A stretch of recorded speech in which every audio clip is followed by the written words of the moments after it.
하나님의 말씀은 출애굽기 18장 1절로 시작합니다. 구약에서 이스라엘의 역사를 우리가 추적하다 보면 이스라엘이 형성된 시조는 아브라함이라고 할 수가 있죠. 그리고 이스라엘 민족의 정체성이 만들어진 것은 모세에 의한 출애굽 사건이고, 그들이 한 민족으로서 이제 공동체 생활한 것은 여호수아에 의해서 가나안 땅에서였다면, 이스라엘이 주변 민족과 구별되기 시작한 것은 다윗 왕조 때였다고 할 수가 있어요. 그리고 오늘날 우리가 흔히들 말한 유대인이라고 하는 정체성이 만들어진 게 바벨론 포로에서 돌아왔을 때입니다. 그러니까 그 전까지는 이스라엘 믿는 여호와의 신앙이 꼭 이스라엘 사람들만 믿는 것은 아니었어요. 우리가 창세기에 보게 되면 아브라함이 데라의 후손입니다. 그러니까 아브라함뿐만 아니라 이 노대 가문에서도 여호와를 믿는 신앙이었죠. 점점 여호와를 믿는 그 신앙이 아브라함, 모세, 그리고 여호수아, 다윗, 스룹바벨, 그렇게 이어져가는 계보 속에서 이스라엘만이 여호와 하나님을 믿게 되고, 주변의 민족들은 점점 여호와 하나님을 버리고 이방신을 섬김으로 역사 속에서 선민의 족보에서 완전히 이제 그들은 삭제가 되죠. 대신 이스라엘 민족만이 여호와를 섬기는 신앙으로 남게 됩니다. 우리가 이스라엘 백성이 애굽을 탈출해서 가나안 땅 들어가기 전에 미디안 족속과의 어떤 싸움에서 보게 되면 우리가 발람 선지자 이야기를 듣게 되는데, 발람 선지자가 이스라엘의 선지자가 아닙니다. 다른 민족의 선지자임에도 불구하고 그가 여호와의 신앙을 가지고 있었던 것을 알 수가 있어요. 왜냐하면 여호와의 영이 임해서 그가 예언을 했거든요. 그러니까 아브라함 때부터 점점 이스라엘 정체성이 만들어지기 시작해서 출애굽 때까지만 해도 여호와의 신앙을 이스라엘도 섬겼지만, 우리가 성경에서 말하는 이 모압이나 암몬, 그리고 에돔, 이들도 여호와의 신앙을 그들이 견지는 했죠. 그러나 시간이 갈수록 하나님께서 언약을 맺은 이스라엘에게만 선지자를 보내고 말씀하셨기 때문에 주변 민족들은 결국 여호와의 신앙을 버리게 되고 이방 민족들이 가지고 있는 이방신을 섬기게 되면서 여호와 신앙의 족보에서 완전히 이제 삭제가 되는 겁니다. 그래서 이스라엘 백성이 다윗 왕국을 거치고 이제 바벨론 포로에 돌아오면서 자신만이 여호와의 하나님을 섬긴다는 선민의식으로 이제 똘똘 뭉치게 돼서 그런 가운데 주님이 오시게 되는 겁니다. 오늘 이 말씀을 드리게 되는 것은 모세가 출애굽을 해서 아말렉과의 싸움이 끝난 연후에 모세의 장인과 만나게 됩니다. 그런데 이 모세의 장인이 미디안 제사장 이드로입니다. 그러니까 아브라함의 직계 후손이 아니다, 그 이야기입니다. 다른 민족의 제사장이죠. 그런데 이 제사장 이드로가 모세가 믿는 여호와 하나님을 그가 이해하고 있을 뿐만 아니라 그 하나님을 공경하는 것을 우리는 보게 됩니다.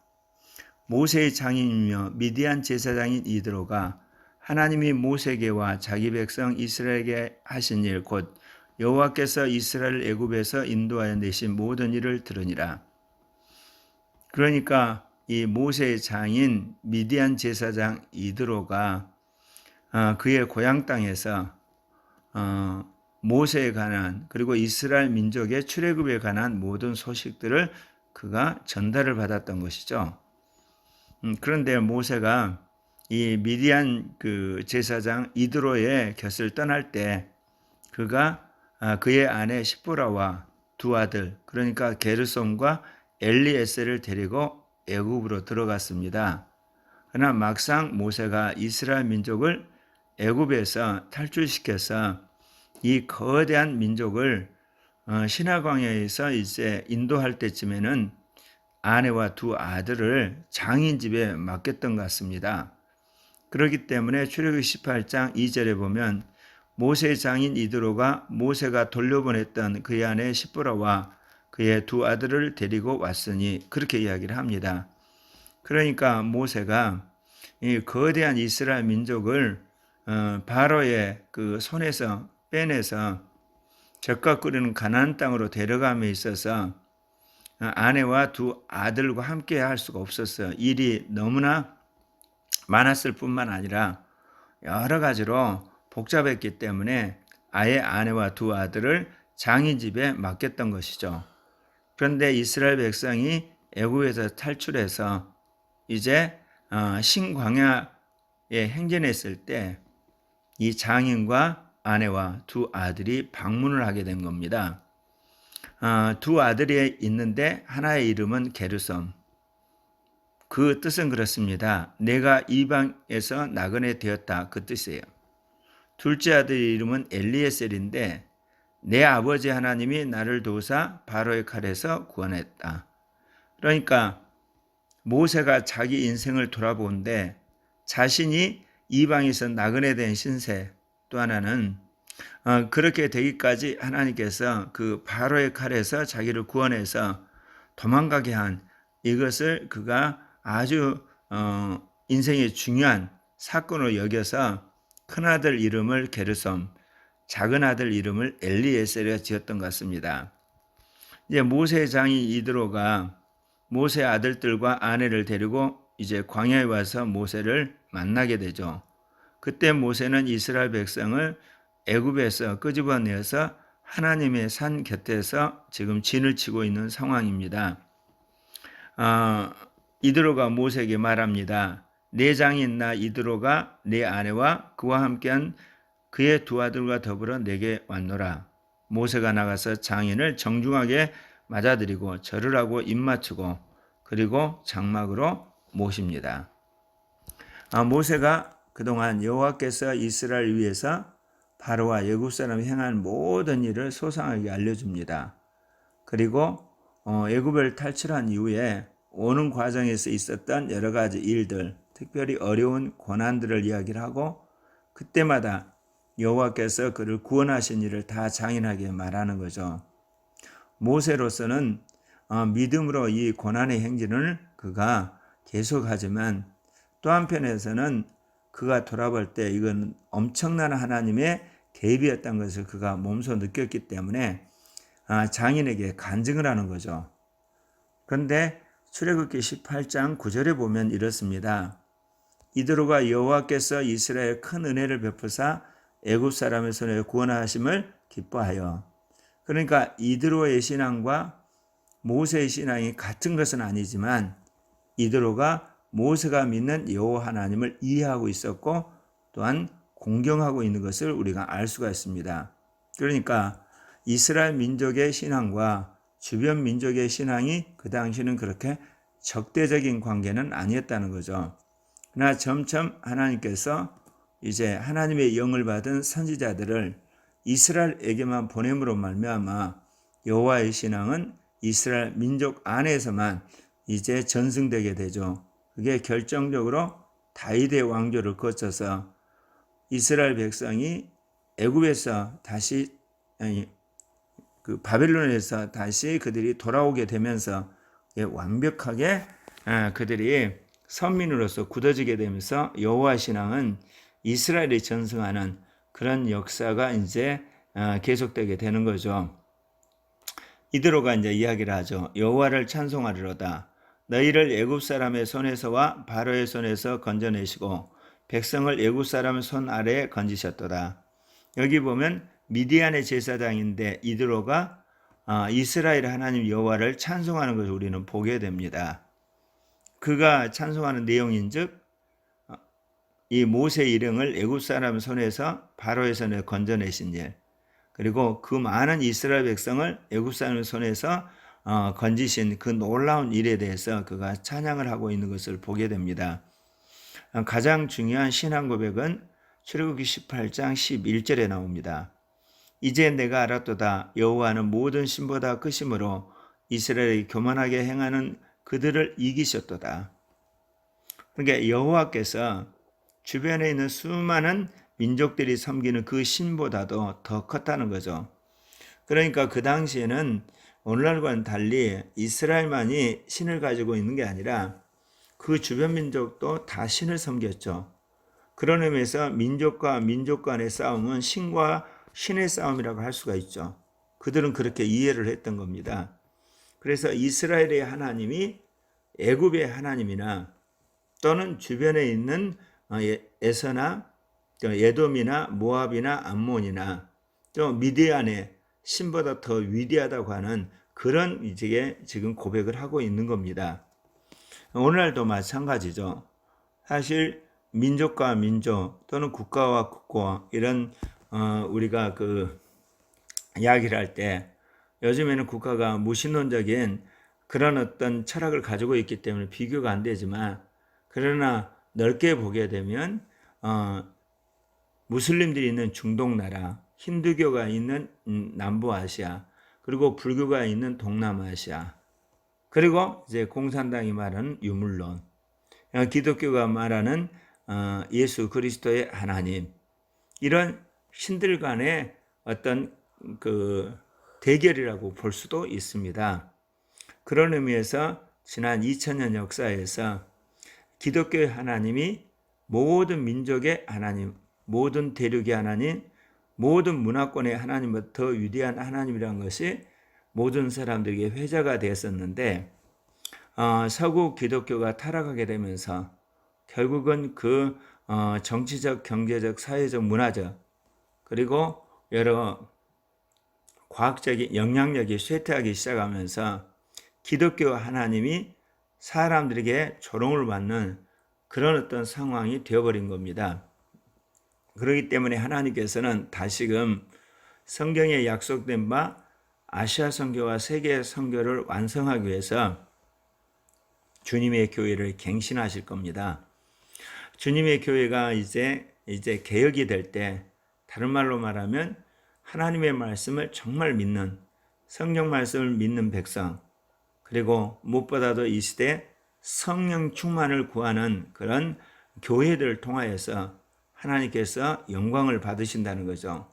그건 다름 아니라 성령이 임함으로 우리가 말하는 이 정치적, 사회적, 경제적, 문화적, 과학적 모든 부분에 새로운 문화 혁신이 일어나게 되고 교회가 갱신됨으로 말미암아 강력한 선교적 능력을 회복하게 될 것이고 영적 파워가 드러남으로 말미암아 살아계신 하나님을 그들이 눈으로 목도하게 되는 그런 일이 일어나게 된다는 거죠.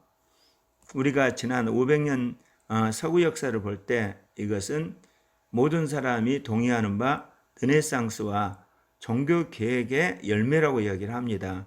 그처럼 이제 주님 재림하기까지 제2 종교 개혁과 제2 르네상스와 같은 엄청난 일들이 한반도에서 시작돼서 아시아 전역으로 전 세계로 퍼지게 될 것입니다. 그래서 하나님께서 이 팬데믹 상황에서 한국을 문화 강국, 그리고 또한 교육 강국, 또한 저는 윤리 강국, 나가서 선교 강국, 그리고 영적인 강국으로 만들고 계시는 것을 저는 보게 됩니다. 그러니까 500년 전은 독일에서 시작돼서 서유럽 전체를 변화시켰던 그런 종교 개혁의 열풍이 결국 영영권 국가를 타고 전 세계 개신교 문명을 수출한 것처럼 주님 오실 때까지 이 한반도에 시작되는 임마누엘의 문화가 아시아는 전 세계까지 퍼져가려 저는 확신합니다. 제가 그렇게 확신하는 이유는 성경의 예언이 성취되기 위해서는 그런 강력한 제2 종교 개혁과 또한 제2 르네상스와 같은 기독교의 어떤 자기갱신과 또 그런 말미암은 새로운 기독교적인 문화가 퍼져나가서 아시아와 전 세계를 뒤흔들어야만 세계의 복음화가 완성이 되고 성경이 말한 예언이 성취되기 때문에 그렇습니다. 물론 이런 이야기하면 사람들이 허황되다고 생각을 하겠죠. 그렇게 생각하는 것도 타당하죠. 그러나 우리가 성령 충만하게 될 때 우리 안에 오신 성령이 이 사회를 갱신하는 강력한 개혁의 영으로, 혁신의 영으로, 그리고 창조의 영으로 역사함으로 지금까지 듣도 보지 못한 새로운 문화가 만들어진다는 거죠. 여기서 새로운 문화의 범위는 지금까지는 주로 서구라파라고 하는, 그리고 민족이라는 그런 그 좁은 대륙과 국가 안에서 일어나지만 앞으로 이 한반도에 있어날 새로운 문화는 기본적으로 대륙적이고 더 나아가서 세계적인 차원의 새로운 인류의 보편적 문화를 창조해낼 것이고, 그것이 결국은 전 세계에 흘러가면서 세계의 선교에 이바지하는 도구가 될 것입니다. 그러니까 가톨릭이 선교하는 데 가장 막강한 힘을 줬던 것이 황제의 권력이었습니다. 개신교 선교하는 데 가장 강력한 동반자가 자본주의는 경제 시스템이었습니다. 이제 하나님께서 한국에 시작되는 이 임마누엘의 복음을 증가하는 데 가장 강력한 동반자는 문화가 될 것입니다. 그러면서 하나님께서 이 한민족을 세계 선교의 도구로 쓰기 위해서 문화 강국으로 만드셨고, 지난 수천 년 동안 한민족이 이 한반도에서 주변 민족에 침입을 받으면서 훈련받은 것이 주변 민족으로부터 여러 문화를 흡수해서 어떻게 문화 창조에 강력한 그런 어떤 그 민족으로 연단을 하셨다는 거죠. 뿐만 아니라 우리 민족이 전 세계에 나가 있는 인구가 한 750만 된다고 그럽니다. 통일이 되면 고려족, 조선족, 코리안 이렇게 합쳐져서 이들이 전 세계에 흩어져 있는데, 이제 남북이 통일이 되면 이 흩어져 있는 사람들이 하나로 융합이 되면서 그야말로 세계적인 문화 창조 역동력이 한민족에 의해서 만들어질 겁니다. 거기에 복음이 탑재되어서 성령과 함께 역사할 때 그런 꿈같은 일이 일어나리라 저는 확신합니다. 적어도 그런 민족이 주님 오시기 전에 한 번쯤 일어나서 아시아는 물론 전 세계에 복음을 전해야지 성경에서 말한 예언이 완벽하게 이루어지는 것 아니겠습니까? 이제 모세의 장인 이드로가 제사장이었던 바 그가 번제물과 희생제물을 하나님 앞에 가져옵니다. 그러니까 오늘 여기 보면 아론과 이스라엘 모든 장로가 와서 모세의 장인과 함께 하나님 앞에 떡을 먹었다. 여기에서 우리가 주목해야 될 것이 이 번제물과 희생제물을 가져왔을 때 이것을 하나님 앞에 제사 드리는 사람들이 추정해 보건대 아론과 이스라엘 장로들이란 것을 알 수가 있어요. 훗날 시내산에서 언약을 맺을 때 하나님께서 아론을 대제사장의 가문으로 세우신 것은 우연이 아닙니다. 그러니까 출애굽을 하는 데 있어서 우리가 말하는 정치적인 군사적인 수반 역할을 한 사람이 모세고, 이스라엘 민족의 정신적이고 종교적이며 제사장의 역할을 한 것이 아론인 것을 볼 때, 세상 말로 말하면 동생과 형님이 이스라엘을 애굽에서 끄집어내어서 가나안 땅 가기 전까지의 정치적이고 군사적이고 행정적인 지도자는 모세, 한편에서는 종교적이고 정신적이고 그리고 교육적인 의미에서 역할은 형님인 아론이 점점 그 리더십을 확보해 갔다고 할 수가 있습니다. 이것을 훗날 시내산 언약에서 명백히 주님이 이제 말씀을 통해서 굳히시죠. 이렇듯 주님께서는 이스라엘 민족을 애굽에서 끄집어내는 데 있어서 무엇보다도 이 아론과 모세 그리고 미리암이라고 하는 가문을 쓰셨던 것을 볼 수가 있어요. 오늘날도 마찬가지죠. 하나님께서 전 세계를 변화시키는데 한 민족을 쓰시고, 그 민족을 쓰시기 위해서 하나님께서 어떤 지방을 쓰시고, 그 지방 가운데서도 어떤 지역, 그리고 주님께서는 어떤 가문, 이렇게 하나님 부르셔서 어떤 리더십을 행사하도록 하시는 겁니다. 한반도에서 주님께서 제2 종교개혁과 제2 르네상스와 같은 엄청난 문화 변혁과 그로 말미암아 경제적인, 정치적인, 사회적인 변혁을 일으키셔서 성경에 예언한 아시아 선교, 세계 선교를 완수하게 하실 겁니다. 그리고 나서 이스라엘에 돌아옴으로 종말이 옵니다. 이런 일을 우리가 먼저 믿음을 가지고 앞서 행하는 그런 코리아 교회가 되었으면 합니다. 기도하십시다.